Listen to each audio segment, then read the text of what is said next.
Você já se questionou como funcionava a imposição do poder romano nas regiões onde eles estavam conquistando? Como será que eles conseguiram manter um império tão grandioso, ocupando tantos lugares com culturas diferentes e tudo mais, e mesmo assim mantendo o poder romano? Bom, meu nome é Nayara e eu vou esclarecer essas dúvidas. E para isso eu vou utilizar o filme Pompeia, produzido em 2014. Vamos lá?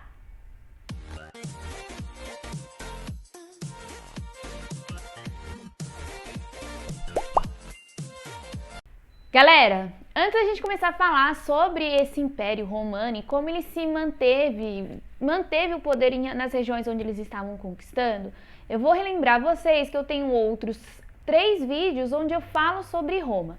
Todos eles trazem informações importantes que ajudarão no entendimento do vídeo de hoje. Vou deixar o link deles na descrição do vídeo.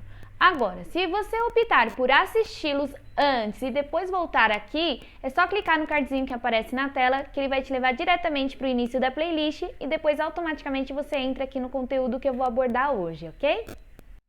Bom, durante os primeiros 4 anos da fundação de Roma, tem um vídeo onde eu falo como aconteceu essa fundação, né? Os romanos começaram a conquistar todo o território ali da região do Lácio, que é a atual Itália, e depois a partir daí começaram a expandir o território, surgindo aí o Império Romano, tá? Ao dominar essas regiões, aqueles que se opusessem ao poder de Roma, aos desmandos, às imposições romanas, eles eram massacrados, tá?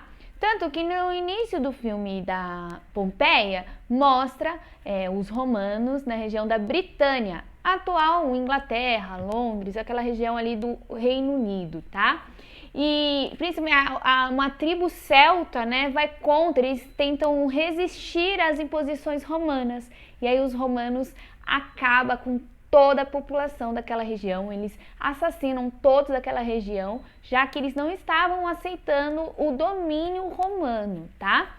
Já aqueles que aceitavam, que preferiam uma aliança com Roma ao invés de ser massacrados, né? Eles recebiam alguns direitos, não totais, tá? E de cidadania, tá? Que é o caso de Pompeia. Pompeia é uma região na Itália, provavelmente foi conquistada logo nos primeiros anos do Império. E ali o filme é bem interessante que mostra bem essa questão, tá? O filme, o líder da cidade de Pompeia, que é o Severus, e sua esposa Aurélia, são bons exemplos de cidadãos que aceitam viver nas condições romanas, né? Aceitando os desmandos de Roma, tentando ali ter um bom convívio com os romanos, pensando no conforto das suas experiências. Já o povo de Pompeia é totalmente contra esses desmandos de Roma, né? Tanto que na cena em que o senador, né, chega, o Corvus, chega em Pompeia, a população vai virando de costas para ele, mostrando aí que a população não aceita as imposições romanas. Tanto que tem uma cena que o Corvus, né, o senador Corvus, questiona ao líder da cidade, que é o Severus, por que a população está indo contra, né, virando de costas para ele? E justamente é isso, eles são contra esse domínio romano na cidade. E aí, quem tentasse ir contra esses desmandos de Roma, mesmo que os líderes aceitavam, eles eram transformados em escravos, perdiam todos os seus direitos, né? Além de pagar altíssimos impostos, né? A população paga altíssimos impostos para Roma. Deve ser por isso que no filme eles vão virando de costas para o senador, tá bom? E os povos célticos é um exemplo de que, na primeira cena do filme ali, onde mostra os romanos assassinando um povo, é o povo que resiste bravamente, e aí os romanos assassinam mesmo. Já que você não quer aceitar as minhas leis, então é morte para você. É mais ou menos isso a política de Roma, tá? Para evitar os conflitos com os romanos, eles adaptavam parte da cultura dos povos que eles estavam conquistando a fim de abrandar esses conflitos que poderiam vir surgir, né? Dando cargos de prestígio a alguns cidadãos, aos líderes ali, que é no caso do Severus e da esposa Aurélia, que tem um posto de liderança dentro de Pompeia, desde que aceitem os desmandos e o que Roma quer, né? siga o que Roma quer, pagando impostos, fornecendo soldados e tudo mais, né? E não podendo criticar esse poderio romano dentro da cidade que eles estavam ali ocupando, invadindo, né? Para essa aliança com Roma, né, esses acordos com Roma, aceitar a dominação romana, implica em algumas coisas, né? Os romanos fornecem forças militares, né, proteção para a cidade, e por isso que tem muito exército romano ali circulando na cidade de Pompeia no filme, e também as chamadas auxiliadoras. O filme retrata muito bem isso, quando o Severus conversa com o senador para que investisse na cidade em arenas, em duques, para levar água e esgoto para a população. Isso para Roma é muito importante, né? Edificar cidades com edificações que suprem as necessidades do povo. Porém, no filme, o senador meio que fala que Roma não quer investir, que ele vai investir do bolso próprio. E também há um interesse ali do Severus em investimento em arenas, em questões de jogos, que é muito a política do circo e pão, né? A gente vai falar sobre isso em um outro momento, mas só para vocês entenderem mais ou menos para que ele queria esse investimento. Era mais para acalmar a população que estava contra o Império Romano naquela cidade, tá bom? Outra coisa, quando os romanos firmavam uma aliança com essas cidades que eles estavam conquistando, a população tinha que aceitar a hegemonia política romana. A política tinha que ser de acordo com o que Roma queria, com o que os romanos queriam. Os romanos encontraram maneiras eficazes de subjugar os povos, ou seja, de impor o seu poder nos povos que eles estavam conquistando, né? Aqueles que não aceitavam eram massacrados, assim como o povo celta no início do filme, tá? Esse era um ponto.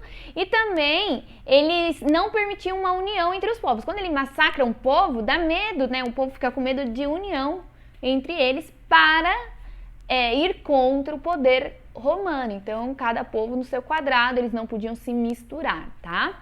Alguns povos recebiam todos os direitos dos cidadãos romanos, geralmente as regiões mais distantes, né, de Roma, que é muito mais difícil de estar ali o poderio romano controlando tete a tete, né, frente a frente. Tá, esses cidadãos, eles conseguiam todos os direitos romanos, incluindo o voto, embora não mudasse muito as estruturas romanas, né, porque eram regiões muito distantes, e para votar em Roma você tinha que estar na cidade de Roma.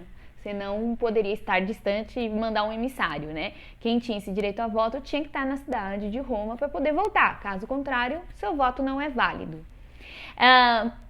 Pompeia não tinha os direitos plenos, ao que me parece no filme. Não posso te comprovar, assim, Pompeia não tinha. No filme, que é uma obra de ficção, não apresenta a verdade absoluta, aparentemente ali no filme, Pompeia não tinha esses direitos absolutos, né? Tanto que no filme aparece uma cena em que Severus Corvus, um senador Corvus, chama a atenção de Severus, lembrando que ele não é um cidadão romano, que se ele continuasse a tratá-lo daquela forma que ele estava tratando, com todas as mordomias, fazendo um evento em sua homenagem e tudo mais, ele poderia considerar Severus um cidadão romano, né? E isso era de muita importância. A partir do momento que você é considerado um cidadão romano, você tem direitos plenos, inclusive ao voto, que pode determinar mudanças na região onde você habita, tá bom? Bom, lembrando, o filme é uma obra de ficção, eu não posso afirmar aqui que Pompeia não tinha esses direitos. O que eu posso afirmar é que realmente Pompeia é uma cidade italiana que foi dominada por um vulcão, né? Um vulcão entrou em erupção e matou toda a população, isso é verídico. As cenas do filme, as tramas políticas do filme, eu não sei se é verdade, tá bom? Eu não posso afirmar que seja verdade. Outros povos recebiam apenas alguns direitos, tá? Por mais distante que eles estivessem, Roma não dava plenos direitos, dava alguns direitos ali para acalmar a população e manter o seu poderio, tá bom? Nesses povos que ele não dava os plenos direitos, Roma permitia a manutenção dos próprios costumes, dos magistrados, das próprias leis, da própria cultura. Isso é uma forma de fidelizar esse povo com Roma. Roma é legal, ela tá me mandando exército para me proteger, Se eu preciso de uma ajuda financeira, Roma me ajuda e ainda mantém os meus magistrados e também os meus costumes, minhas leis e tudo mais. Então, vamos manter essa aliança que é favorável pra gente, né?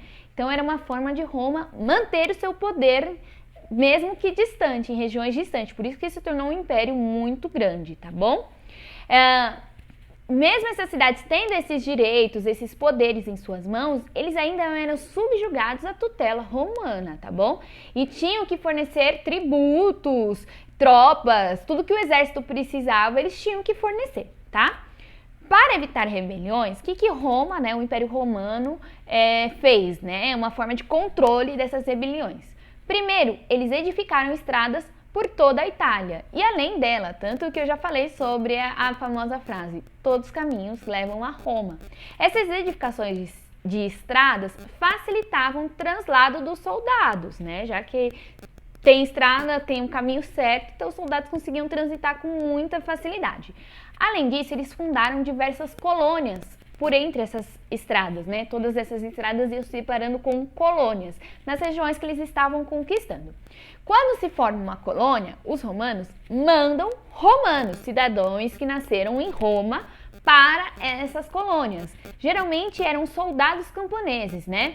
Que eram pessoas que viviam ali na margem da pobreza em Roma e que recebiam uma oferta muito boa, porque quando eles chegavam nesses lugares que iam se tornar colônias de Roma, eles recebiam terras, eles começavam a ganhar lotes de terras e aí eles se tornavam proprietários de terra e mudavam a sua situação ali perante quando eles viviam em Roma, tá?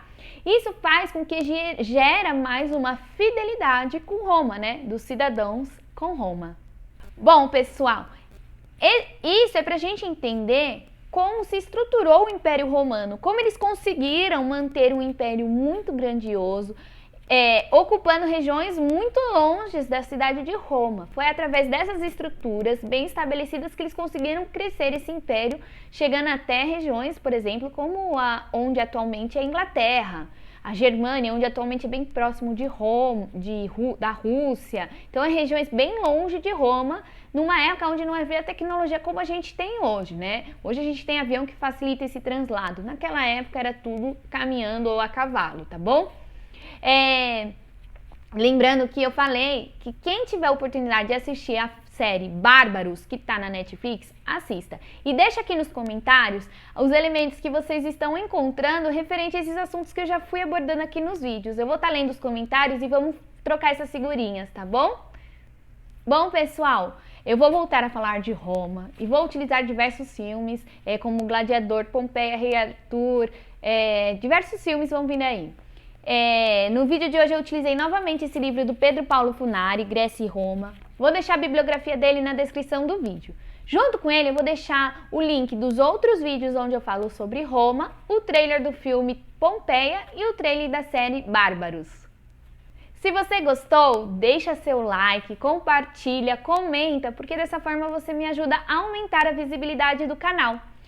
Se inscreva no canal para continuar acompanhando as novidades que eu vou estar postando. Lembrando que eu posto os vídeos de segunda, quarta e sexta, sendo de segunda e sexta História Geral e às quartas-feiras História do Brasil. Muito obrigada!